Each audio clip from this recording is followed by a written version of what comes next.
नमस्कार, आपके साथ मैं हूं ऋतिक सविता। स्वागत है आपका नेक्स्ट 9 न्यूज पॉलिटिकल बाइट में। 26 नवंबर प्रधानमंत्री नरेंद्र मोदी के 2001 में गुजरात का मुख्यमंत्री बनने के बाद भारतीय जनता पार्टी ने राज्य विधानसभा के पिछले चुनाव में सबसे खराब प्रदर्शन किया था और शायद इसी से सबक लेते हुए इस बार गुजरात के अंदर प्रधानमंत्री नरेंद्र मोदी सहित तमाम बड़े नेताओं ने पूरी ताकत झोंक दी है। आप समझ सकते हैं कि इस समय गुजरात का जो प्रदर्शन है वो किस मोड़ पर जा चुका है। अरविंद केजरीवाल लगातार फंसे घूम रहे हैं, अरविंद केजरीवाल के घोटाले सामने आ रहे हैं। इसके साथ कांग्रेस में जहां एक और कहा जा रहा था कि भारत जोड़ो यात्रा गुजरात नहीं पहुंचेगी, लेकिन भारत जोड़ो यात्रा गुजरात पहुंच जाती है।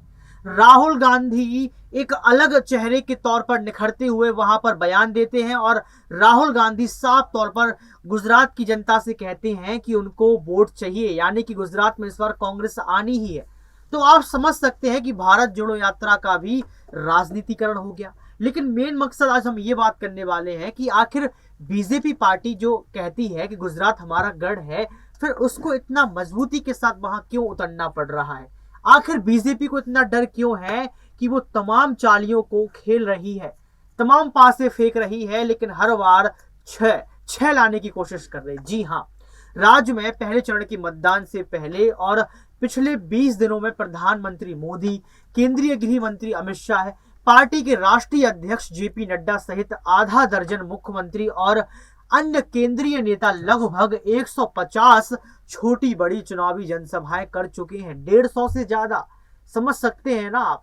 मौर्य पुल हादसा हुआ, उस पर कोई जनसभा नहीं हुई, कोई शोक सभा नहीं हुई, लेकिन 150 छोटी बड़ी चुनावी जनसभाएं नरेंद्र मोदी की सरकार गुजरात के अंदर कर चुकी है। इनमें 3 दर्जन से अधिक जनसभाएं तो सिर्फ मोदी और शाह ने संबोधित की हैं। जनसंपर्क 3 से ज्यादा, जी हाँ, 3 दर्जन से ज्यादा जो सभाएं हैं और जन संबोधन है वो नरेंद्र मोदी और गृह मंत्री अमित शाह ने खुद से किया है।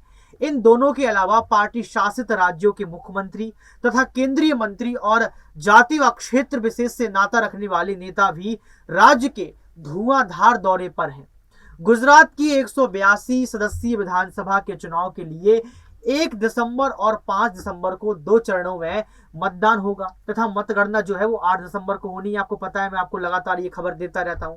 आपको याद होगा कि हाल ही में एक चुनावी सभा को संबोधित करते हुए मोदी ने कहा कि गुजरात का यह चुनाव ना तो विधायक और ना ही सरकार चुनने को लेकर है, बल्कि यह अगले 25 साल के लिए राज्य की किस्मत तय करने को लेकर है।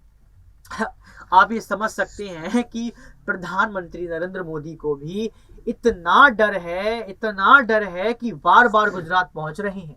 मौर्य पुल हादसा होता है 30 तारीख को, पहुंचते 1 तारीख को है।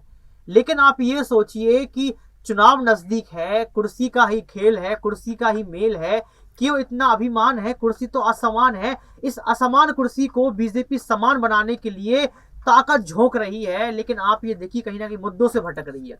आप गुजरात इलेक्शन को लेकर क्या सोचते हैं, हमें कमेंट बॉक्स में जरूर बताएं। हमें ये भी बताएं कि इस बार गुजरात में किसकी सरकार बनने वाली है, क्योंकि जनता जनार्दन का सर्वे सबसे महत्वपूर्ण होता है और उस सर्वे से ही पता चलता है कि जनता का आखिर मूड क्या है। तो आपका मूड क्या है, इस बार कमेंट बॉक्स में जरूर बताएं। आज के लिए सिर्फ इतना ही। देखते रहिए नेक्स्ट 9 न्यूज पॉलिटिकल बाइट।